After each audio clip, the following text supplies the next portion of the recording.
ओम नमः शिवाय। दोस्तों, आपका मेरे चैनल भक्ति की मूर्ति में स्वागत है।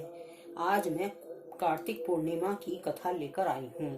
कार्तिक पूर्णिमा के दिन स्नान करने के बाद पूरा दिन व्रत करें, भगवान विष्णु की पूजा अर्चना करें, भगवान का भजन करें। इस दिन विष्णु भगवान ने मत्स्य रूप धारण किया था और वेदों की रक्षा की थी। इस दिन दान का अधिक महत्व होता है। इस दिन खीर का भगवान को भोग लगाना चाहिए। सायंकाल में लक्ष्मी नारायण की आरती करने के बाद तुलसी जी को दीप दान करें, आरती उतारें, घर के अंदर बाहर दीपक जलाएं। कार्तिक पूर्णिमा के दिन स्वर्ग से काशी में आकर देवता दिवाली मनाते हैं, इसलिए इस दिन को देवों की दिवाली के नाम से भी जाना जाता है।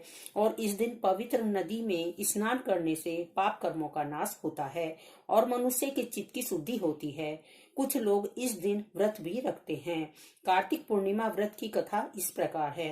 पौराणिक कथाओं के अनुसार राक्षस दैत्यासुर के 3 पुत्र थे, तारकाक्ष, कमलाक्ष एवं विद्युन्माली।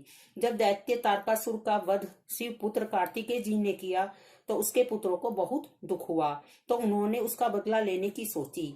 इसके लिए उन्होंने ब्रह्मा जी की घोर तपस्या की। उसकी तपस्या से ब्रह्मा जी प्रसन्न हुए और प्रकट हुए।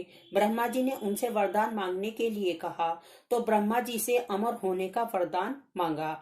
अब तो ब्रह्मा जी सोच में पड़ गए, यदि मैंने यह वरदान दे दिया तो ये अमर हो जाएंगे। तब ब्रह्मा जी ने उनसे दूसरा वरदान मांगने के लिए कहा, तो उन्होंने ब्रह्मा जी से कहा कि हमारे लिए 3 नगरों का निर्माण करवाइए, जिससे हम उन नगरों में बैठकर आकाश मार्ग से घूमते हुए सारी पृथ्वी का भ्रमण कर सकें और फिर हजारों सालों के बाद हम तीनों एक जगह मिले, जिससे हमारे तीनों के पुर एक सीध में आ जाएं, तो देवता हमें एक ही तीर से मार सके और वही हमारी मृत्यु का कारण बने। तो ब्रह्मा जी ने उन्हें यह वरदान दे दिया। उस वरदान को पाकर तीनों बहुत खुश हुए। ब्रह्मा जी ने मैं दानव को उनके लिए नगर का निर्माण करने की आज्ञा दी। तब मैं दानव ने पहला सोने का, दूसरा चांदी का और तीसरा लोहे के नगर का निर्माण किया। सोने के नगर में तारकाक्ष, चांदी के नगर में कमलाक्ष व लोहे के नगर में विद्युन्माली का निवास हुआ।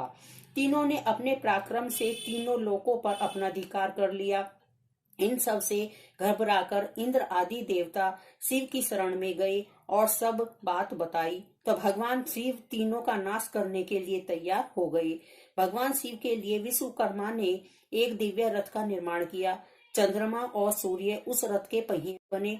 इंद्र, वरुण, यम और कुबेर आदि लोकपाल उस रथ के घोड़े बने। हिमालय धनुष बने और शेषनाग उस धनुष की प्रत्यंचा बने। विष्णु भगवान व अग्निदेव उसकी नोक बने। उस दिव्य रथ पर सवार होकर शिव भगवान ने त्रिपुरों का नाश करने के लिए चल दिए, तो दैत्यों में हाहाकार मच गया। फिर दैत्यों और देवों में युद्ध होने लगा। दैत्य लड़ते लड़ते एक सीध में आ गए, तो भगवान शिव ने दिव्य बाण चलाया और उनका वध किया। दैत्यों का वध होते ही देवों ने भगवान शिव की जय जयकार की। दैत्यों का वध करने के कारण भगवान शिव को त्रिपुरारी भी कहते हैं। इस दिन से क्षीर सागर दान का अनंत महात्म्य माना जाता है। फिर देवों ने दिवाली मनाई। इस कारण कार्तिक पूर्णिमा के दिन देवों की दिवाली मनाई जाती है।